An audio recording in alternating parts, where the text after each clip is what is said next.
Good afternoon, everyone. My name is Dylan Rios, and my Florida background project is on the history of Port Canaveral and tourism in Florida. These photos were taken just down the road from my home in Cocoa Beach at Jetty Park. A few months ago, I came here to write my Experiencing Florida paper. I really enjoy this area and it feels like home.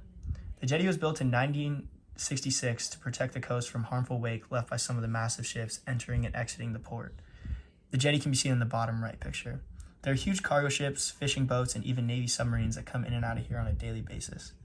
One of the biggest is the cruise ships. Cruise ships are a staple of Port Canaveral and the surrounding area. I always know I'm home when I come over the 528 bridge in Cape Canaveral and the cruise ships in the port come into view.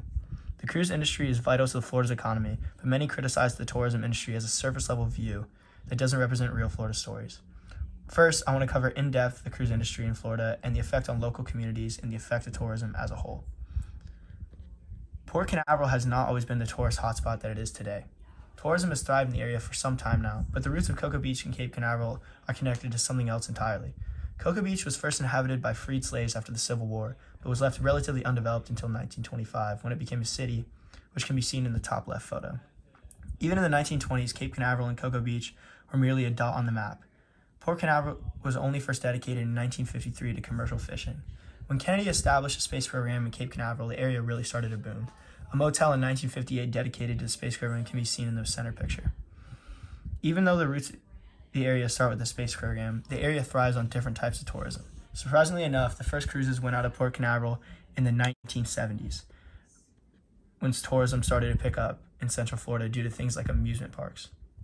In 1980, the famous Elizabeth II stopped in Port Canaveral for the first time, which started to turn heads in the cruise industry. This can be seen in the left photo. The reason the cruise industry continued to grow after this in Port Canaveral rather than another area is that the nearest amusement parks and the closest major airport.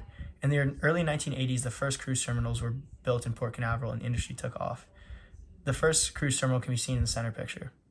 The first cruise ship to call Port Canaveral its home port was a Scandinavian Sea in 1982. This can be seen on the right. The Scandinavian Line spearheaded the cruise industry, but Premier Cruise Lines took over soon after. The 1980s was when the port as a whole took off and started to make huge strides in the cargo and tourism industry. Since then, 10 cruise terminals have been built and the area has continued to flourish. These 10 terminals can be seen in the next photo. That is some of the history of Port Canaveral and Cocoa Beach, but what about the history of tourism in Florida? There have been many different aspects of Florida that have attracted people for almost the last 2 centuries. A scholarly review of the book Sunshine Paradise, A History of Florida Tourism by Mansell G. Blackford goes in depth with the different aspects that have attracted people to Florida. The first commercial tourism that we think of today was in the 1850s, when hunting and fishing attracted people to Florida. This went on for some time, but the wilderness was widely untamed and the unhospitable environment kept the majority of people in their homes. This all changed with the introduction of super hotels in the larger cities in the late 19th century, which can be seen in the top left photo. In the 19th century, Florida became a rich man's paradise, but the crowd stayed away. In the early 20th century, the masses came to Florida. This means the turning point when it started to resemble largely what it is today. The average American had more disposable income and could afford leisure vacations. The automobile became more widely acceptable. Air conditioning and tamed the wilderness.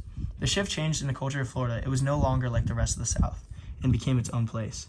Later into the 20th century, amusement parks started to pop up and the cruise industry began. Disney World in the 70s can be seen on the top right. Florida had almost double the number of visitors as residents in this time. Fast forward to the present day, it has only grown. The economic, cultural, and populous impact of tourism has permanently branded it. The cruise industry in Florida is absolutely vital to the entire state economy. Without the cruise industry, many jobs in the port and around Florida would be non-existent. Obviously, the economy is not the only effect that the tourism industry, such as cruises, has on the local area. However, it is one of the most easily measured. In a peer-reviewed scholarly study about the case impact of the cruise industry on the region's economy, Bradley M. Braun states that he believes the cruise industry is not only a vital part of Brevard County's economic system, but also benefits Central Florida as well. He states that for every job created by the cruise lines, 1.67 more jobs are created in the area. Brevard County can be seen on the right side in this map. This means that not only the cruises are creating jobs, but the fact that tourism brings people in to spend money creates an entire culture in the area. This is one of the reasons I think the tourism industry is an important part of Florida, as it affects so many lives in those tourist towns and even around Central Florida, where jobs and other opportunities are being created as well.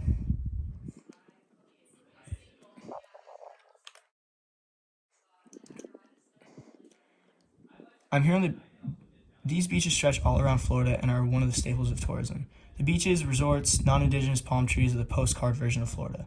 The overlying themes of tourism in Florida, the cruises going in and out of Port Canaveral, are far from the only thing that goes into the industry. In an article about hospitality by the University of Central Florida, they claimed that Florida tourism activity generated $13.3 billion in federal tax revenue and $11.4 billion in state and local tax revenue. Of the $89 billion in visitor spending, over $85 billion was retained in the state economy.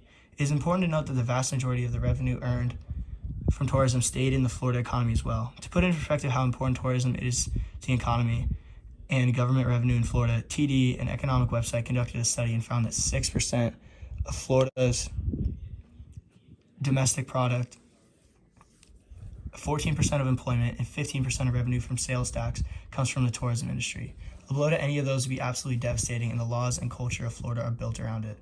I truly think that tourists, cruises, amusement parks, beach resorts, and other flashy attractions of Florida are important for telling a Florida story.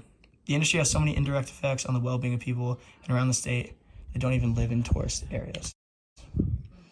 As a whole, I think tourism is extremely important for the well-being of Florida economy and the natives.